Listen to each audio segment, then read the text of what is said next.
태어날 때부터 시각장애인이었고 또한 청각장애인이었던 헬렌 켈러에게 어떤 분이 이런 질문을 던졌다고 합니다.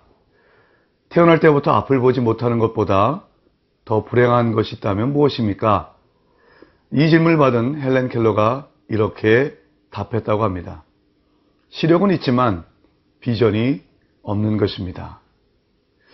육신의 눈은 볼 수 있지만 그러나 인생의 가장 아름다운 것을 진리를 볼 수 없다면 참으로 불행한 일일 것입니다. 성도 여러분, 비전이 있으십니까?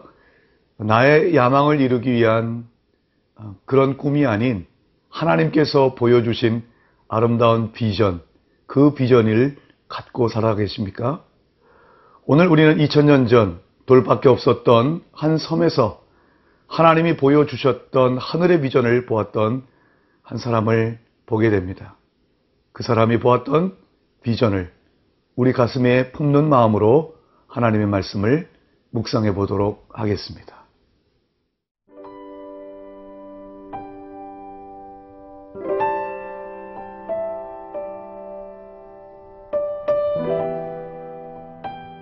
요한계시록 4장 1절에서 11절 말씀입니다.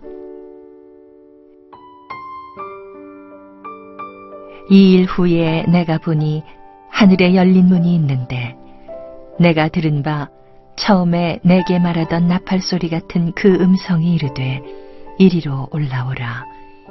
이후에 마땅히 일어날 일들을 내가 네게 보이리라 하시더라. 내가 곧 성령에 감동되었더니 보라, 하늘의 보좌를 베풀었고 그 보좌 위에 앉으신 이가 있는데 앉으신 이의 모양이 벽옥과 홍보석 같고 또 무지개가 있어 보좌에 둘렸는데 그 모양이 녹보석 같더라. 또 보좌에 둘려 24 보좌들이 있고 그 보좌들 위에 24 장로들이 흰옷을 입고 머리에 금관을 쓰고 앉았더라. 보좌로부터 번개와 음성과 우레소리가 나고 보좌 앞에 켠 등불 7이 있으니 이는 하나님의 7 영이라. 보좌 앞에 수정과 같은 유리바다가 있고 보좌 가운데와 보좌 주위에 4 생물이 있는데 앞뒤에 눈들이 가득하더라. 그 첫째 생물은 사자 같고 그 둘째 생물은 송아지 같고 그 셋째 생물은 얼굴이 사람 같고 그 넷째 생물은 날아가는 독수리 같은데 4 생물은 각각 6 날개를 가졌고 그 안과 주위에는 눈들이 가득하더라. 그들이 밤낮 쉬지 않고 이르기를 거룩하다 거룩하다 거룩하다. 주 하나님 곧 전능하신 이여, 전에도 계셨고 이제도 계시고 장차 오실 이시라 하고 그 생물들이 보좌에 앉으사 세세토록 살아계시는 이에게 영광과 존귀와 감사를 돌릴 때에 24 장로들이 보좌에 앉으신 이 앞에 엎드려 세세토록 살아계시는 이에게 경배하고 자기의 관을 보좌 앞에 들이며 이르되 우리 주 하나님이여, 영광과 존귀와 권능을 받으시는 것이 합당하오니 주께서 만물을 지으신지라. 만물이 주의 뜻대로 있었고 또 지으심을 받았나이다 하더라. 계시록 2장과 3장이 소아시아에 있는 7 교회에게 주시는 주님의 말씀을 담은 편지라면 오늘 계시록 4장은 바로 본격적으로 사도 요한이 보았던 하늘의 비전, 하나님이 보여주셨던 환상에 대하여 이야기를 시작하고 있습니다. 오늘 말씀 4장 1절이 이렇게 시작하죠. 이 일 후에 내가 보니, 본다는 말로 시작을 합니다. 그는 하늘의 비전을 보았습니다. 하늘의 비전을 본 사람은 그 비전을 본 것을 말할 수밖에 없지요. 사도행전에서도 베드로와 요한은 많은 사내들인 공의회 의원들 앞에서 이렇게 이야기했던 것을 기억하십니까? 우리는 보고 들은 것을 말하지 아니할 수 없다. 하나님이 보여주신 진리와 그 놀라운 비전을 본 사람은 그것을 전하며 살아가는 법인 것입니다. 그렇다면 사도 요한이 보았던 그 하늘의 비전은 무엇이었습니까? 오늘 말씀 1절을 제가 다시 한번 읽어보겠습니다.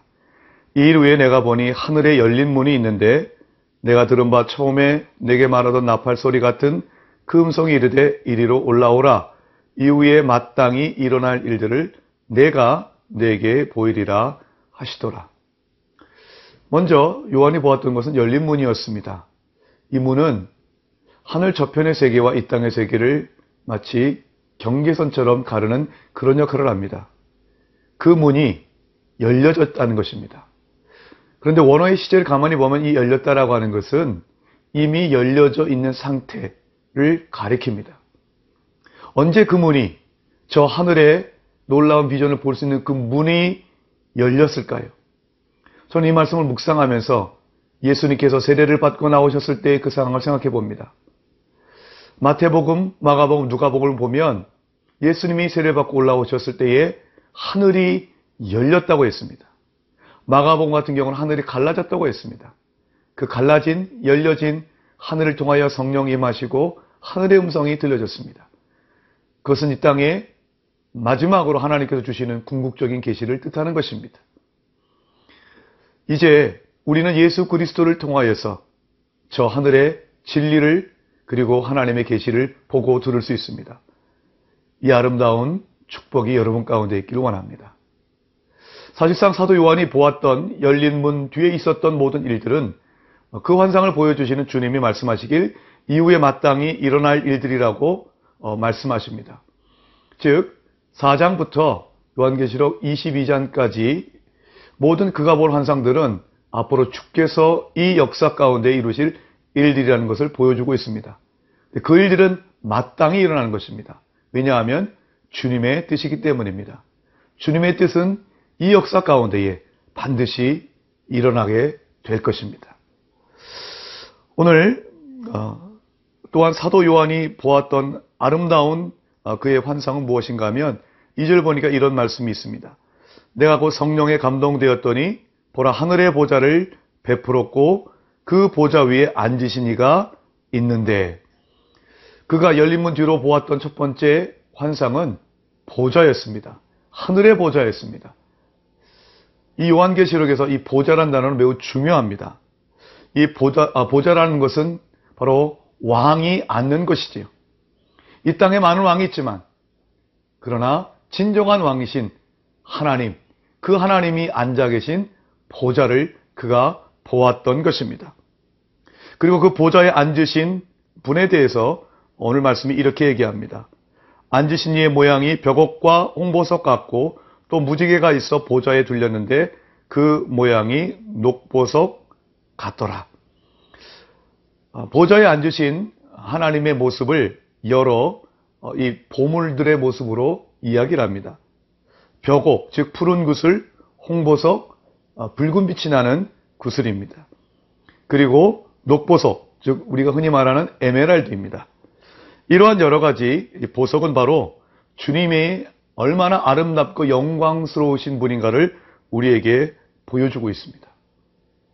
사랑하는 성도 여러분, 이 땅에 아무리 힘들어도 하늘 보좌에 앉으신 찬란히 빛나고 영광스러운 주님을 볼 수 있다면 우리는 담대할 수 있습니다. 우리의 신앙의 선조들이 그랬습니다. 이사야 6장을 보면 이사야는 보좌에 앉으신 여호와 하나님을 보았습니다. 스데반도 순교하기 직전에 하나님의 영광과 예수께서 하나님 우편에 앉아 계신 것을 보았습니다. 하늘의 보좌를 바라보는 자, 그 보좌에 앉으신 이를 사모하는 자는 이 땅 가운데서 결코 지지 않고 승리하게 될 줄 믿습니다.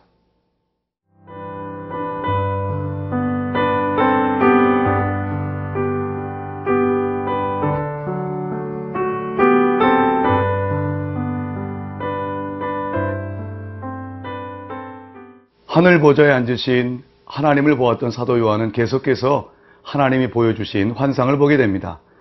그가 보았던 또 다른 환상은 바로 24보좌에 앉은 24명의 장로들이었습니다. 오늘 본문 4절이 이렇게 얘기를 합니다. 또 보좌에 둘려 24보좌들이 있고 그 보좌들 위에 24장로들이 흰옷을 입고 머리에 금관을 쓰고 앉았더라. 이 24장로들이 상징하는 바는 무엇일까요? 24는 12가 2개 있는 것입니다. 여러분 12라면 생각나는 성경의 내용이 있으시죠? 구약의 12지파 그리고 신약의 12제자를 가리킵니다. 그리하여 이 24장로는 바로 하나님의 모든 백성들을 대표하는 천상의 존재인 것입니다. 그런데 그 교회를 대표하는 하나님의 백성을 상징하는 24장로들이 흰옷을 입었습니다. 이것은 순결함을 말합니다. 그리고 금관을 머리에 쓰고 있었습니다. 이것은 교회의 영광스러움을 이야기합니다. 그들이 또한 보좌에 앉아 있었다는 것은 하나님께서 하늘의 이 교회는 얼마나 참으로 아름답고 존귀한지를 우리에게 보여주고 있습니다. 사도 요한 당시에 소아시아의 여러 교회들은 환난을 당했습니다. 고난이 있었습니다. 궁핍이 있었습니다. 그러나 이 땅의 교회는 주님 오실 때까지 많은 환난과 어려움이 있겠지만 그러나 저 하늘의 교회는 아름답고 빛나고 그리고 영광스럽습니다. 사도 요한은 바로 그것을 본 것입니다. 그 하늘의 교회를 사모하면서 이 땅 가운데 있는 교회가 용기와 힘을 내는 것은 당연할 것입니다. 또한 이 24장로들이 한 일은 무엇인가 하면 오늘 본문 10절 이하를 보면 이렇게 이야기를 합니다. 24장로들이 보좌에 앉으신 이 앞에 엎드려 세세토록 살아계시는 이에게 경배하고 자기의 간을 보좌 앞에 드리며 24장로들이 한 것은 바로 보좌에 앉으신 이 하나님 앞에 엎드렸습니다. 경배하는 것입니다. 그리고 자신의 관을 보좌 앞에 드렸습니다. 하나님 앞에 영광을 드렸다는 것입니다. 그리고 11절 이하를 보면 우리 주 하나님이여 영광과 존귀와 권능을 받으시는 것이 합당하오니 주께서 만물을 지으신지라 만물이 주의 뜻대로 있었고 또 지으심을 받았나이다 라고 말합니다. 하나님을 찬양하는 것입니다. 24장로들이 했던 것은 하나님 앞에 영광 돌리며 경배하고 찬양하는 것이었습니다. 이것은 바로 교회의 본질이 무엇인가를 보여줍니다. 교회란 하나님께 영광 돌리며 찬양하는 것입니다. 찬양하며 살고 계십니까? 주님 앞에 날마다 나아가 엎드리며 경배하십니까? 그렇다면 당신은 진정한 하나님의 백성인 줄 믿습니다. 또 사도 요한이 보았던 것은 5절에 보면 하나님의 7영입니다. 하나님의 7영은 앞에 나온 1장을 보면 그것은 성령을 가르칩니다. 7이라는 숫자는 완전함입니다. 즉 그는 성령의 완전하신 성령을 보았던 것입니다. 마지막으로 사도 요한이 보았던 4장에서의 그 환상은 네 생물이었습니다. 6절을 제가 함께 읽어보겠습니다. 보좌 앞에 수정과 같은 유리바다가 있고 보좌 가운데와 보좌 주위에 네 생물이 있는데 앞뒤에 눈들이 가득하더라. 이 네 생물은 왜 하필이면 이 생물이 4명일까? 이런 질문을 던져볼 수 있습니다. 이 4라는 숫자는 바로 사방을 가리킵니다.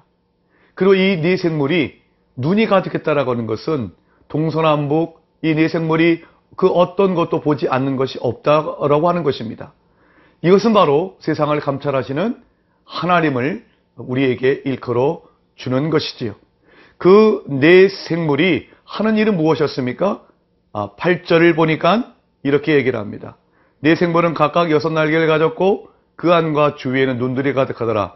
그들이 밤낮 쉬지 않고 이르기를 거룩하다, 거룩하다, 거룩하다. 하나님을 찬양하는 것이었습니다. 24장로도 네 생물도 보좌에 앉으신 주님 앞에서 했었던 것은 하나님을 찬양하는 것이었습니다. 이것이 바로 성도의 삶이요 하늘의 아름다움인 것입니다. 허드슨 테일러라고 하는 분이 이런 얘기를 우리에게 말한 적이 있습니다. 사단은 우리 둘레에 울타리를 쳐놓고 우리가 움직이는 것을 방해할 수 있을지는 모르나 우리 위에 지붕을 씌워놓고 우리가 위를 쳐다보는 것을 방해할 수는 없다. 낙담하고 계십니까? 이 땅에 살아가는 인생이 힘드십니까? 눈을 들어 저 하늘을 보시면 내 생물과 24장로들이 했던 것처럼 주님을 찬양하는 모습을 사모하십시오. 그리고 그 하나님을 찬양하는 인생을 사십시오. 하늘의 축복이 여러분 가운데 충만히 임하게 될 줄 믿습니다. 기도하겠습니다. 사랑하는 주님, 우리가 영적인 눈이 밝히 뜨여져서 하나님 주시는 하늘의 비전을 보게 하시고 우리가 일평생 참으로 하늘의 교회를 사모하며 이 땅 가운데서 주님을 경배하고 찬양하는 기쁨으로 충만케 하여 주옵소서. 예수 그리스도의 이름으로 기도드리옵나이다. 아멘.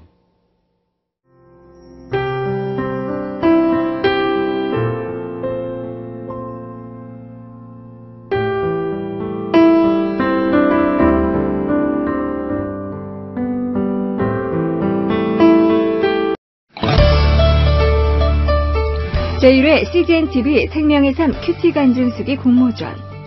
큐티로 삶이 변화된 이야기, 치유와 회복, 기쁨과 감동, 가족 공동체가 살아난 이야기 등을 자유롭게 작성해 CGNTV로 보내주세요.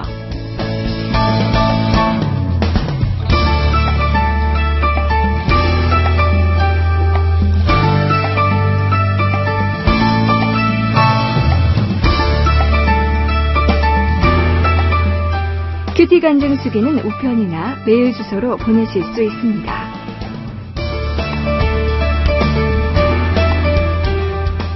보내주신 작품은 CGNTV 프로그램으로 귀하게 사용될 예정입니다.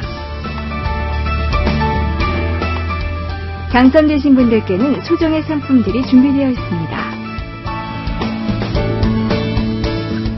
하나님의 말씀을 사모하는 분들의 많은 관심과 참여 바랍니다.